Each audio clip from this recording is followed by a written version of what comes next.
या प्रकारे 2019 ला आमच्याकडनं तुम्ही ओरबाडून घेतलं, 2022 ला आम्ही गनिमी कावा दाखवला आणि 2024 ला पूर्ण बहुमताचं सरकार या महाराष्ट्रामध्ये आणून दाखवलं।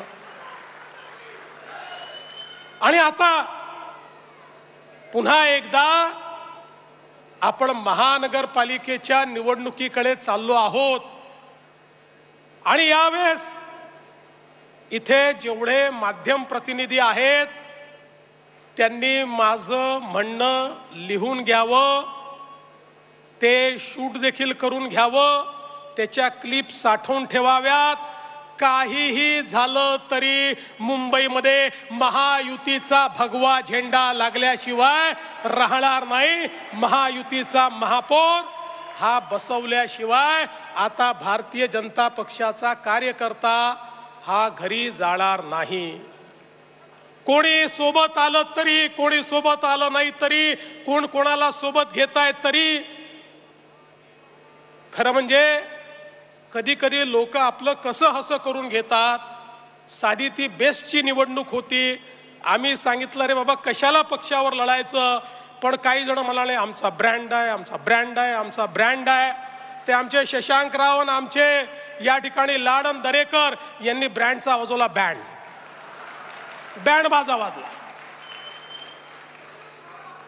कशाचा ब्रँड तुम्ही लावला? अरे त्या ठिकाणी हिंदू हृदय सम्राट शिवसेना प्रमुख बाळासाहेब ठाकरे हा ब्रँड होता, तुम्ही ब्रँड नाही आहे। तो ब्रँड होता, तुम्ही नाही आहे।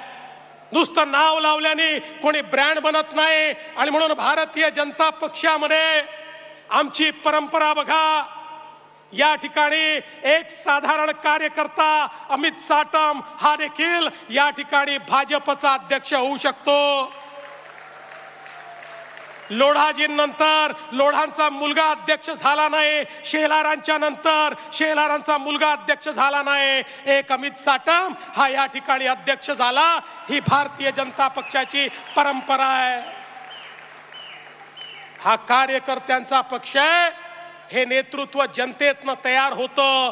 त्यामुळे आमच्याकडे चहा विकणारा हा जागतिक ब्रँड म्हणून जगामध्ये एस्टॅब्लिश होतो, अशा प्रकारचा ब्रँड निर्माण करणारा आमचा पक्ष आहे।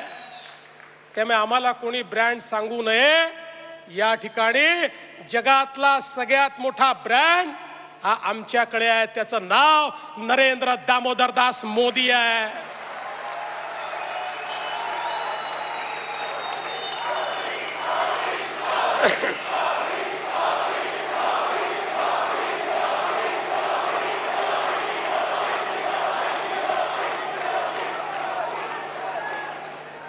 काही उचक्के रोज सकाळी उठून मोदींना प्रश्न विचारतात, पण अशा उचक्क्यांना उत्तर हे मुंबईच्या जनतेने 2024च्या विधानसभेमध्ये दिलं। आणि मुंबई कोणाची याचं उत्तर सातत्याने 2014, 2019 आणि 2024च्या विधानसभेमध्ये मुंबईकरांनी दिलं। अरे मुंबई ही भाजपची, मुंबई ही महायुतीची, मुंबई ही भाजपा शिवसेना महायुतीची। शिवसेना म्हणजे कोणती? हिंदू हृदय सम्राट शिवसेना प्रमुख बाळासाहेब ठाकरेंची शिवसेना, ज्याचे प्रमुख आता कोण आहेत? एकनाथराव शिंदे। हे उत्तर दिलं। आणि आज तुम्ही बघू शकता, अनेक वेळा मला आश्चर्य होतं, तुम्ही यांची भाषणं बघा, काय बोलतात। यांच्या भाषणांमध्ये मी तर 100 रुपये द्यायला तयार आहे तुम्हाला।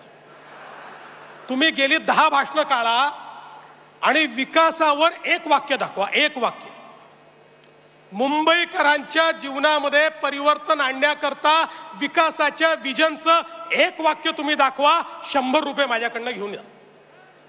बोलतच नाहीत, बोलूही शकत नाहीत, कारण मराठी माणसाचं बोलताना गिरण गावातला मराठी माणूस हद्दपार कोणी केला हा प्रश्न विचारला तर उत्तर नाही आहे.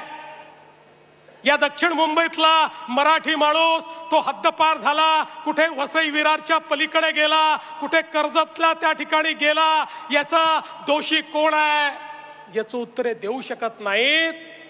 पण त्याच वेळी याच मुंबईमध्ये मुंबईतली सगळ्यात मोठी चाळ बीडीडी चाळ, ज्या बीडीडी चाळीत राहणारा माझा मराठी माणूस, त्याच्यावर आलेलं संकट होतं. इतके वर्ष केवळ बिल्डरांच्या दबावाखाली बीडीडी चाळीला तुम्ही त्या ठिकाणी विकसित होऊ दिलं नाही. आम्ही विकसित करून दाखवलं, या देवा भाऊने विकसित करून दाखवलं. आज बीडीडी चाळीचा जो प्रकल्प आहे, संपूर्ण एशियातला सगळ्यात मोठा अर्बन रिन्युअलचा प्रकल्प आहे. ज्या ठिकाणी माझ्या मराठी माणसाला 120 फुटाची जागा होती, 120 फुटात राहत असलेला माझा मराठी माणूस आज 540 फुटाच्या घरामध्ये त्या ठिकाणी गेला.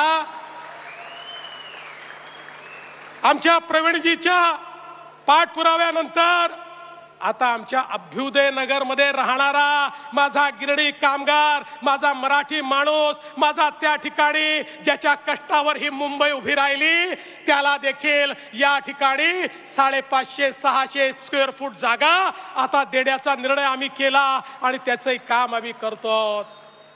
या मुंबईतल्या गिरगावामध्ये ज्यावेळी मेट्रोचं काम सुरू होतं त्यावेळी गिरगावातल्या मेट्रोमुळे अफेक्टेड लोकांना वाटायचं आता पुन्हा एकदा आमच्यावर संकट येणार आणि आम्हाला मुंबईतनं हद्दपार व्हावं लागणार. आम्ही निर्णय केला नाही, त्याला या ठिकाणी गिरगाव मध्येच आम्ही पुनर्वसित करू आणि त्याच्या पुनर्वसनाच्या इमारती त्या गिरगावातच आम्ही बांधल्या. आज संपूर्ण मुंबई